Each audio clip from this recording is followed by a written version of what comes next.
Fala galera, tudo bem com vocês? Sejam bem-vindos ao meu canal, vamos falar com a Dai. Desde já, inscreva-se e ative o sininho de notificações para ficar ligadinho em tudo que eu postar. Deixe o seu like, mande seu comentário, dúvidas, críticas e sugestões sempre serão bem-vindas. Sem mais delongas, vamos que vamos. Hoje nós vamos falar sobre fanatismo e relação de ídolo-fã. Você já foi fanático por alguma coisa? Fanatismo religioso, fanatismo político, fanatismo de futebol?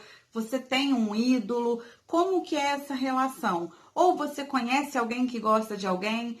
Você que gosta de alguém que tem esse ídolo, você já fez alguma loucura? Você teve excessos? Você já foi julgado por esse comportamento? E aí, como que é essa experiência? A pessoa que tem o fanatismo, que tem esse comportamento fanático, geralmente ela tem uma posição narcísica, ela protege e elege uma pessoa, um ídolo, seja político, econômico, religioso, enfim, pode ter problemas dentro da própria casa, porque ela tenta influenciar todos de que aquele pensamento, aquele ídolo que ela segue é a verdade absoluta e é sempre para benefício próprio. Ela não consegue acreditar em outras opiniões, ter outras possibilidades. A verdade dela é absoluta e ela tem dificuldade de ter empatia com o outro, com as outras opiniões. E geralmente o fanatismo existe em 3 dimensões.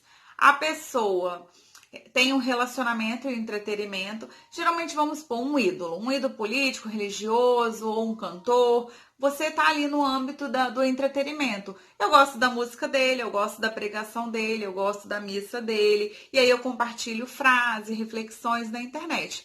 Beleza. Fica aí no nível de entretenimento, não causa mal a ninguém, porque eu consigo receber críticas, eu consigo ver e ouvir opiniões diferentes. Ok. Existe a dimensão intensa e pessoal, que é aquela que eu compartilho e alguém me criticou, eu já levo pro pessoal, ou eu vou bater boca com a pessoa, ou eu prefiro bloquear e excluir a pessoa da minha vida. Ou seja, eu não consegui aceitar uma crítica, eu não consegui defender o meu sem ofender o outro. E aí já tá passando pro quê? Pro lado pessoal, né? Tá afetando aí nos meus relacionamentos.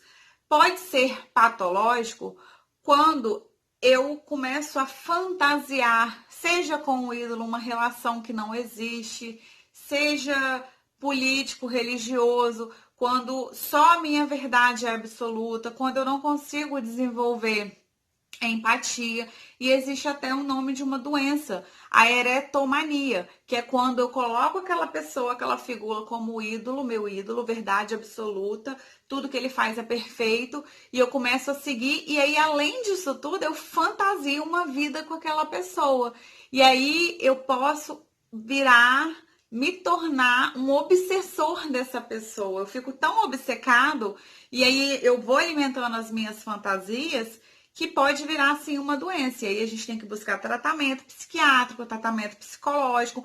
Um caso que explodiu há um tempo atrás foi o caso da Ana Hickman, né? Que o fã, ele fantasiava ter uma relação com ela, e aí ele perseguiu, foi atrás e deu aquela história toda. Então, assim, realmente pode se tornar patológico, pode virar uma doença, essa obsessão pode ter fantasias, e aí não é saudável, não é bacana. Mas existe também, além dessas dimensões, que pode ser essas 3 que eu citei, de relacionamento, entretenimento, interpessoal, intenso e pessoal, e também é patológico. Então a gente tem que observar em que nível a gente está. Até que ponto está sendo saudável ter um ídolo, gostar de um político X, gostar de um religioso tal, acreditar no que ele fala.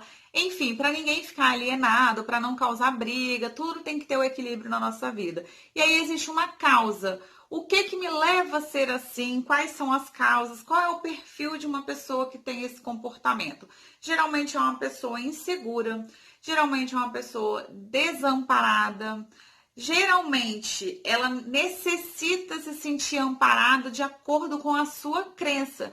Então ela precisa pertencer a um grupo, ela precisa criar uma identidade, tanto social quanto grupal. É aquela questão do pertencimento a um grupo. Eu pertenço ao grupo X político, eu pertenço ao grupo X religioso.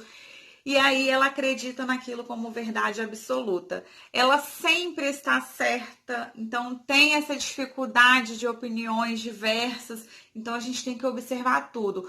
O problema não é você seguir, não é você gostar, o problema é você não aceitar crítica, o problema é você não saber se colocar no lugar do outro, o problema é você não conseguir ver outras possibilidades, ficar ali alienado, achando que só aquilo é certo, certo e errado, e muitas das vezes não existe esse certo e esse errado, vai muito de quem o vê. Então, assim, outro exemplo que eu sempre gosto de dar é a questão da relação de idolatria, ídolo-fã. A neurociências explica isso com os neurônios espelhos. Nós temos neurônios espelhos. Dentro de casa mesmo, a gente tende ao quê? Reproduzir comportamento dos nossos pais. O meu espelho é o meu pai, é o exemplo que eu tenho que seguir. Então, desde que a gente nasce, a gente tem esses neurônios espelhos que nos induzem ao quê? Eu vou copiar o que tá certo. Eu vou seguir o meu pai, que é a pessoa que eu confio, eu vou seguir a minha mãe.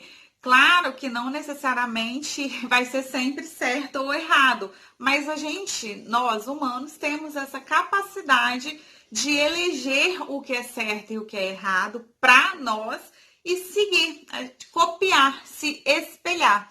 Então, essa relação ídolo-fã, ela pode ser patológica, mas ela pode ser muito boa também, ela tem os benefícios, porque se aquele seu ídolo que você projetou tem uma relação bacana, é uma pessoa de caráter, de princípios, tende a você reproduzir os comportamentos bons e não os ruins, né? Porque para tudo na vida a gente tem que seguir o quê? Os exemplos bons e não os ruins.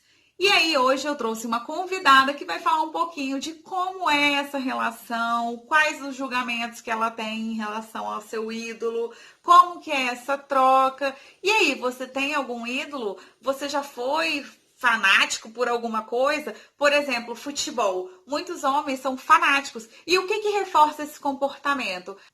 Geralmente no futebol, a gente já gosta e aí tem algumas coisas que reforçam esse comportamento. A questão do pertencimento do grupo. Existe um hino por trás, existe uma bandeira, existem os grupos. Então, assim, isso tudo reforça o nosso comportamento. E aí aquele esporte tem o atleta, no caso do futebol tem os jogadores, e aí a gente acaba se espelhando, gostando, se identificando. Então isso tudo é normal. Só não pode ser patológico de acordo com as nossas obsessões. Ficar obcecado, não aceitar a verdade do outro, não aceitar a opinião alheia, sempre querer comprar briga. Aí sim não é saudável. Mas fora isso, é bacana construir uma relação, estabelecer seus ídolos, o que você gosta, o que você não gosta. Os adolescentes, por exemplo, eles tendem a gostar de certas coisas e pessoas e ter ídolos e comprar briga mesmo. Por quê? Porque ele está construindo a sua identidade. E aí, com o passar do tempo, ele vai entendendo, vai aprendendo que tudo é questão de equilíbrio. E aí é importante os pais sempre estar alinhados a isso. E essa relação ocorre uma descarga de dopamina no cérebro. Então, dá prazer. É prazeroso você eleger um líder, você gostar de alguém, ter um cantor favorito, um atleta favorito, ser fã de alguém. Não é patológico desde que tenha o equilíbrio. E aí a questão dos adolescentes, por que é muito comum na adolescência? Porque geralmente o adolescente ele está buscando referências. E isso é bacana para a construção da sua identidade. O neurônio espelho, ele é responsável pela existência da cultura na sociedade, pois ele nos leva a abrirmos para o outro, processo louvável e saudável. Ele é útil para que possamos filtrar e decantar as nossas admirações excessivas. E aí é justamente o que eu estava falando, colocar em equilíbrio o que eu gosto, o que eu não gosto, o que o outro faz que é bom para mim, o que não faz. E aí é importante ter essa troca, fazer parte de um grupo, mas também aceitar a opinião do outro. Então, temos que ter, como tudo na vida, equilíbrio. e nós vamos trazer uma convidada para dar o seu depoimento sobre essa relação ídolo-fã, beleza? Oi, gente, tudo bem? Meu nome é Larissa e hoje eu vim dar o meu depoimento sobre ser fã. Então, tudo começou quando a minha avó me presenteou com este DVD aqui, Jorge Mateus ao vivo em Goiânia. De lá pra cá eu me apaixonei. Eu tinha 11 anos e só quando eu fiz 18 anos que eu pude acompanhá-los. Aí depois que eu fiz 18 anos, aonde eles estão no meu estado, eu estou juntinho, coladinha. Aí as pessoas perguntam: Larissa, o que é ser fã? Pra mim, ser fã é um amor sem medidas. É não se importar com julgamentos. É você ter aquela troca com seu ídolo. E a minha troca com os meninos, eu falo os meninos porque eu me sinto muito íntima deles, tá, gente? Sempre que eu falo os meninos é Jorge Mateus. E a minha troca com os meninos é muito genuína, é muito verdadeira. E as pessoas ficam falando: gente, eu não entendo esse amor. E realmente, nem se eu ficasse aqui horas e horas tentando explicar pra vocês o tamanho do respeito, da admiração, do carinho que eu sinto por eles, não seria o suficiente. Porque da mesma forma, todo mundo ama alguém. E amor a gente não consegue colocar em palavras, a gente não consegue descrever, a gente só sente. Então, assim, toda vez que eu vou a um show, quando fala com você e Jorge Mateus, e aquelas cortinas se abrem, fico até emocionada. Quando aquelas cortinas se abrem, o coração acelera e eu tô cercada de pessoas que eu amo. Porque Jorge Mateus não é só artista Jorge Mateus pra mim. Eles vão muito além disso. Por causa de Jorge Mateus, eu tenho muitos amigos em vários lugares do Brasil, não só no meu estado. Por causa de Jorge Mateus, eu conheço lugares que eu nunca sonhei em conhecer na vida. Eu conheço lugares, pessoas diferentes. Então, assim, quando tá lá no palco, no show, uma palavra, um tchau, um sorriso faz muita diferença. Da mesma forma que se você recebesse isso de uma pessoa que você ama. Então, assim, é muito lindo esse sentimento. É assim, que a gente dá sem receber nada em troca. E com o Jorge Mateus é mais lindo ainda, porque a gente recebe muita coisa em troca. A gente sempre tem esse carinho de volta, né? Então, assim, eu sou suspeita a falar, né? Pra falar sobre isso. E as pessoas também têm uma dúvida. Você sofre por ser fã? Você tem muitos julgamentos sobre você? Isso te atrapalha no seu serviço, no seu meio social? Gente, eu já sofri muito preconceito de pessoas jogarem até piadinha assim: nossa, mas você já tem 24 anos, isso é coisa de adolescente. E assim, eu já passei pela fase da adolescência gostando de Jorge Mateus e não passou. Então, assim, eu acho que quando é amor, não passa. Amor fica. Então, assim, não passou. E hoje ninguém fala mais nada comigo, né? Porque eu faço tudo também com muita responsabilidade. Eu tenho noção das coisas que eu faço. Então, assim, hoje as pessoas acham legais, curte fotos, comentam. Então, assim, eu consigo ter uma vida normal.